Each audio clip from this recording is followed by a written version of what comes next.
L'expression c'est à beauté. Mais je voulais justement en profiter parce que toi tu es un homme de la nuit. Tu as rencontré sûrement, et je l'ai dit, beaucoup d'artistes, tu as travaillé avec beaucoup d'artistes. Qu'est-ce qui, dans ce qu'était Papa Wemba en tant qu'artiste, le rendait un peu particulier?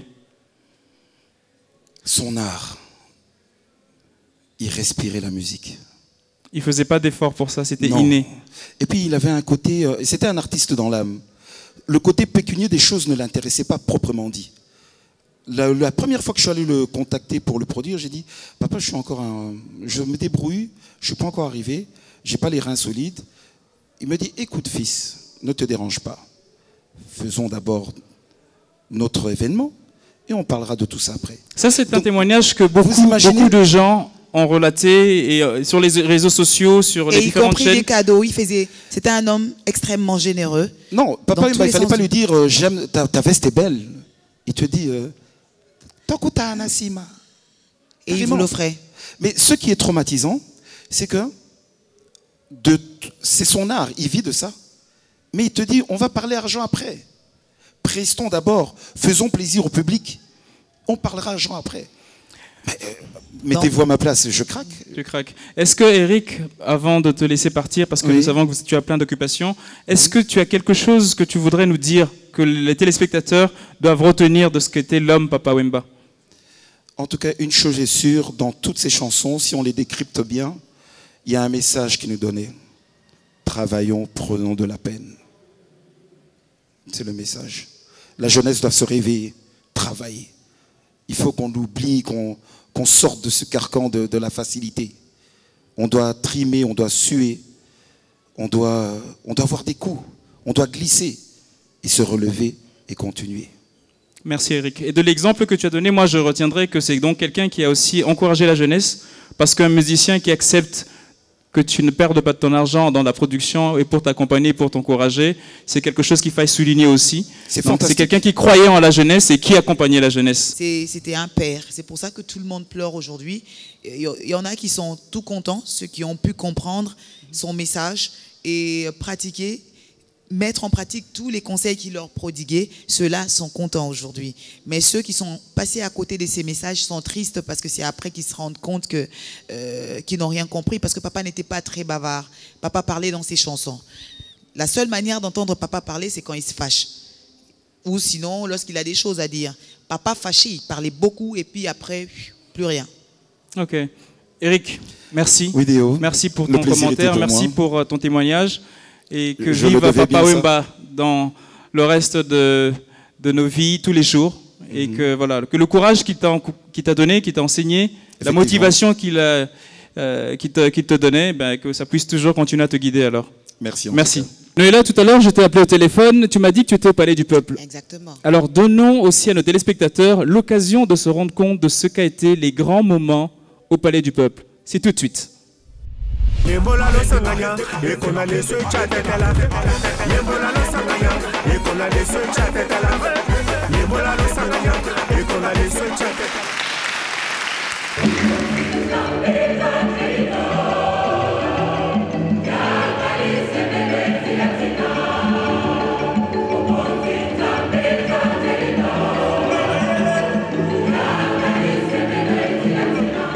C'est un homme universel.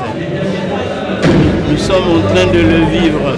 Il est vraiment un bon exemple pour tous les musiciens de la RDC. Personne n'a jamais pensé qu'il était aussi grand. Papa Wemba, le roi de la musique congolaise, le roi de la musique africaine.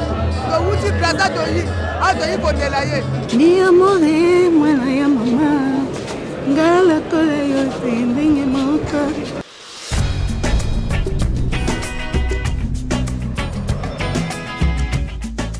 Comme héritage, il nous a laissé sa musique.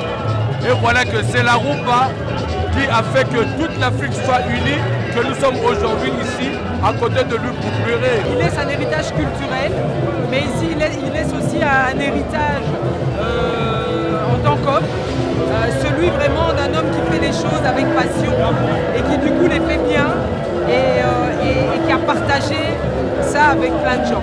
Son idéologie d'être bien sapé, bien rasé, bien parfumé, bien habillé, c'était ça. Ce que Papa Wemba nous a laissé comme héritage, d'abord, c'est l'identité d'être congolais.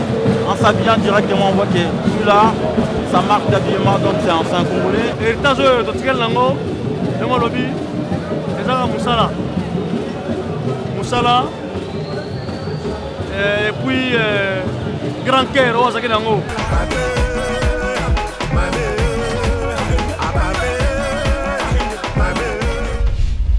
Noëlla, je pense que notre émission est en train de bien évoluer. J'ose espérer que le téléspectateur prenne du bon temps.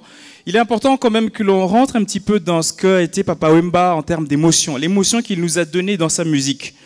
L'émotion d'un être humain, ça peut être aussi définir qui est cet homme. Qui a été cet homme, Papa Wemba? Je pense que tu as choisi une personne qui est très bien placée pour nous parler d'émotion. Une personne qui a ramené son univers dans celui de papa.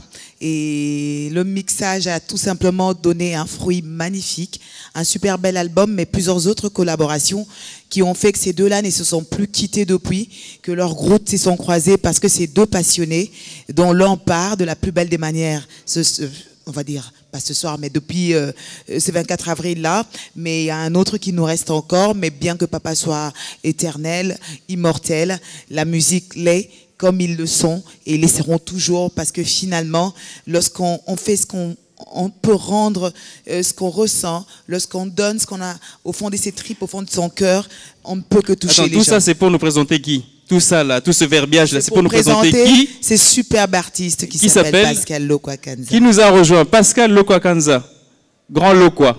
Bonsoir. Comment vas-tu? Ça va, ça va. Je peux pas dire ça va bien, mais je dirais ça va. Non, c'est un plaisir de te voir ici. Tu es arrivé il y a 2 jours. Absolument. Tu as fait le voyage, tu ne pouvais pas manquer. Je sais que tu es pris d'émotion depuis le 24 avril, comme la plupart des gens. Mais cette émission qui s'intitule « Que viva Papa Wemba », c'est aussi pour le célébrer, pour célébrer l'homme qu'il a été. Qu'est-ce que tu retiens de l'homme? Je dirais d'abord une très grande simplicité, une grande humilité. Et c'est une des raisons qui a fait que je m'approche de ce mec. Parce qu'on peut être un très bon artiste et par contre être un humain exécrable. Et lui, c'était justement le contraire de ce que moi j'appelle un vrai artiste. Un vrai artiste, pour moi, c'est quelqu'un qui a le sens de l'humain, qui sait ce que c'est, on appelle l'amour. Parce que ce qu'on prône, nous, en tant qu'artistes, c'est aimer les autres, savoir donner de soi, de ses tripes, de son être, de son âme vers les autres. Et papa savait le faire. Et c'est à quel moment exactement que vos deux parcours se croisent? Le deux ensemble, je commencerai par le plus longtemps. J'étais au Kankaouka, lui il était à Matongé. On a 10 ans, je pense, 10 ans d'écart. Et j'étais déjà fan. Mais ça, c'est longtemps. On s'est croisés 1 ou 2 fois pendant les concerts d'Appétit. Et puis après, nos routes se sont séparées. Et quand j'ai fait mon premier album, papa fut l'un des premiers à venir au studio pour écouter avec un ami que je tairai les noms. Et les deux écoutent. L'autre il dit, c'est bien, mais oh, il y a un petit chanteur. Ça, c'est notre truc du village. Papa il lui dit, tu n'entends pas ce qu'il y a derrière. C'est comme ça qu'on s'est vraiment approché la première fois. Et quand est-ce que vous avez décidé tous les deux de travailler ensemble? Comment ça s'est passé? Et je voudrais que tu ressortes un petit peu aussi le côté humain de Papa Wemba dans cette rencontre, dans cette belle rencontre, parce que je sais que derrière cet album Émotion, il y a une belle histoire et je voudrais que tu nous racontes cela à ta manière. Disons que, si je me souviens bien, c'est moi qui suis parti vers papa. Je dis papa, j'ai eu du culot, hein, j'avoue, mais j'avais un truc qui était au-delà de moi. Je dis papa, tu sais, tu as une magnifique voix, mais moi je pense qu'il te manque de chansons. Je n'oserais pas dire ça à tout le monde, mais j'y croyais tellement. J'ai dit, papa, tu as une voix incroyable. Moi, j'aimerais écrire pour toi. Il m'a regardé avec un air genre, mais il m'a fait confiance. Là, on est à Paris. Ok. Ouais. Et donc, Papa Wemba a décidé, du jour au lendemain, Bolobi, non, voilà, tu es venu lui présenter. Vas-y, raconte-nous l'histoire. Tu es venu lui présenter. Il a accueilli ça avec beaucoup d'humilité. Je n'ai pas écrit au départ. Okay, au départ, il m'a dit, OK, idée est bien.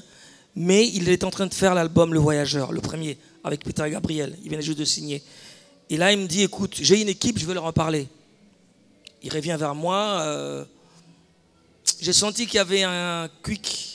Un truc qui ne passait pas. Donc le précédent album, il venait de faire avec Peter Gabriel. Non, Peter Gabriel, c'est le producteur financier, avec Real World, qui a signé Papa Wemba comme artiste. Donc il lui donne la possibilité, il y avait les producteurs japonais de l'autre côté, il avait la possibilité, lui, de choisir ses musiciens. Donc Papa a formé une équipe. Et cette équipe lui a dit, écoute, Banzembalo, quoi, non, on n'est pas très sûr de ça. Ils ont fait l'album sans moi. J'ai juste fait les arrangements sur Maria Valencia et je pense l'autre chanson qui s'appelait Zéro. L'album est sorti. Très bel album, certes. Voilà. Okay. Très bel album, certes, mais qui n'a pas été à la hauteur de vente par rapport à ce qu'eux, ils espéraient vendre. Donc, je pense qu'il y a eu 2 années qui se sont écoulées. Papa est revenu vers moi. Il me dit, bon, Banzem Bonandéine. 2 ans après. Je crois 2 ou 3 ans après. Écoute, je suis prêt. J'ai une 15aine de chansons. Je peux te le présenter. Papa a écouté. Je dois dire une chose. Papa le fait avec beaucoup de monde sur d'autres domaines. Il avait aussi, entre autres, dans ses cordes, la vision. Papa voyait les choses. Dans les 15 titres que je lui ai proposés, il en a pris 4. Il y en a d'autres que moi j'aimais, tu vois. Je dis, waouh, il va prendre celui-là. Et non. Et puis d'autres, lui, il a choisi Yolele, il a choisi Raylon, Salakeba et Awayokei. Il n'y avait pas encore Show Me The Way. Et là, papa, il me dit, écoute, rendez-vous au studio. Nous sommes partis à Bath, en Angleterre, au studio de Peter Gabriel, qui est l'un des plus beaux studios au monde. Oui, oui. Il n'y a pas un studio comme ça. Belle architecture avec un aquarium. L'aquarium, tu es au studio, tu vois de poissons en train de passer. Donc on a fait 1 mois ensemble, Papa Wemba et moi et d'autres musiciens. On dormait tous les jours ensemble. Quand je dis ensemble. Non, c'est bon, on a compris. Ouais. J'interprète pas encore. Ouais. Et on a travaillé pendant 1 mois. C'était vraiment un truc très soudé. Et au moment où on a eu un petit moment de relâche, je dis, papa, tu sais, je suis en train de faire mon album, blablabla, blablabla. Ah bien, bon, Yoksana Banzemono. Et je fais écouter Show Me The Way. Il me dit, je veux ça. Je dis, ah bon? Ah bien oui, oh. Et papa, avec plaisir. Et la chanson était presque prête. Je lui ai donné. Et il y a une autre chose très importante, c'est que papa, c'était la première fois, la toute première fois de sa vie, qu'un autre artiste, un jeune frère, le coach, le dirige. Il a accepté, ce grand artiste à ce moment-là a accepté de se faire coacher par un jeune artiste que tu étais à l'époque. Complètement. C'est une preuve d'humilité aussi ou de professionnalisme. Comment tu définis ça? Je dirais de vision. Papa, il écoutait mes albums. J'avais déjà fait 2 albums. Le premier, et puis Shadow Dance Wapio. Et je pense qu'il entend des choses que peut-être beaucoup de gens n'entendent pas. Et là, il m'a dit, écoute, allons. Et je pense que il m'a donné la chance. Parce que moi, je n'aimerais pas dire, j'ai fait ceci. Je pense que papa m'a donné cette chance de pouvoir amener ce bateau qui est notre bateau à tous. Parce qu'aujourd'hui, l'album Émotion n'est pas le mien, n'est pas à papa. Il est au monde. C'est une fierté congolaise, certes. Mais moi, je pense que c'est quelque chose qui est donné au monde. C'est un cadeau que papa a donné au monde. Pascal Lokwakanza, pendant tout ce temps que tu as passé avec Papa Wemba dans le cadre de la préparation de cet album, qu'est-ce que tu as appris de Papa Wemba? Qu'est-ce que tu as appris? Qu'est-ce que l'homme t'a appris?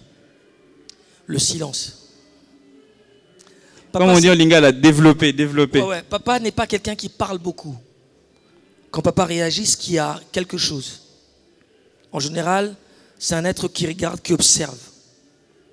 Et même au moment où il chantait, quand je disais, papa, est-ce que tu peux juste recommencer, c'était super, mais recommence encore.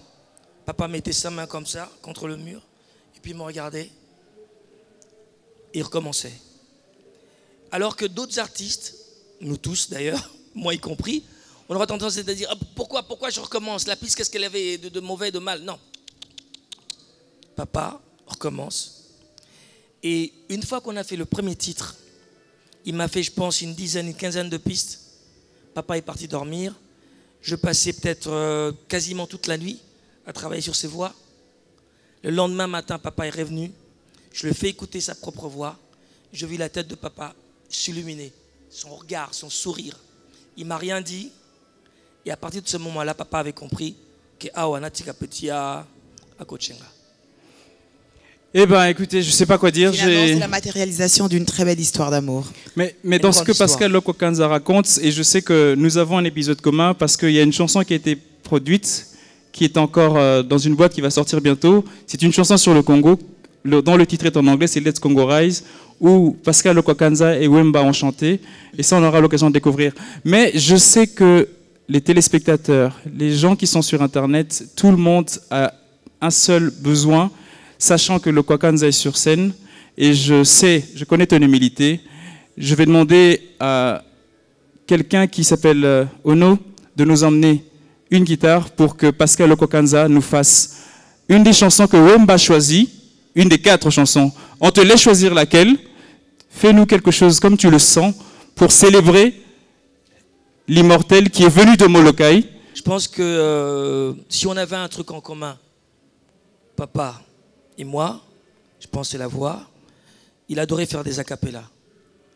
Et je pense qu'aujourd'hui, je n'ai pas la force de me concentrer, de penser comme un musicien. J'aimerais plutôt lui parler comme un frère à un autre. Même si c'est un petit bout que je veux faire, mais je ne ferai qu'avec la voix. Sokilelo yokeye Nani akopatela elanga tolona Awayo papa yogaze Nani akopatela fololo ya bolingo Nani akopatela elanga tolona ngai na yo Nani akobokola Mwano yotobuta Pape payo yokeye Kolo asungayo. Ça mérite des applaudissements. Pourquoi tu as choisi cette chanson? Et je t'ai vu chanter avec des larmes qui coulent dans tes yeux. Pourquoi tu as choisi particulièrement cette chanson, Pascal Lokwa? Parce que ça fait partie de chansons dont je n'étais pas sûr que papa allait le prendre.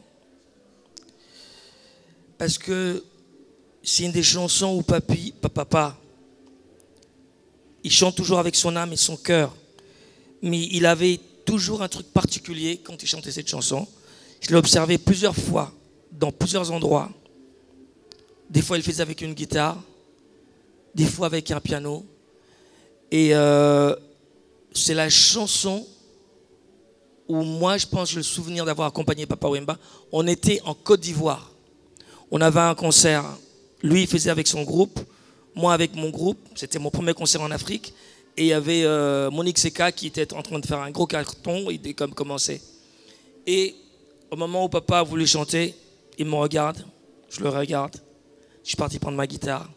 Et je l'ai accompagné. Papa Wemba, 47 années de bonheur. Papa Wemba, c'est aussi tout un héritage musical.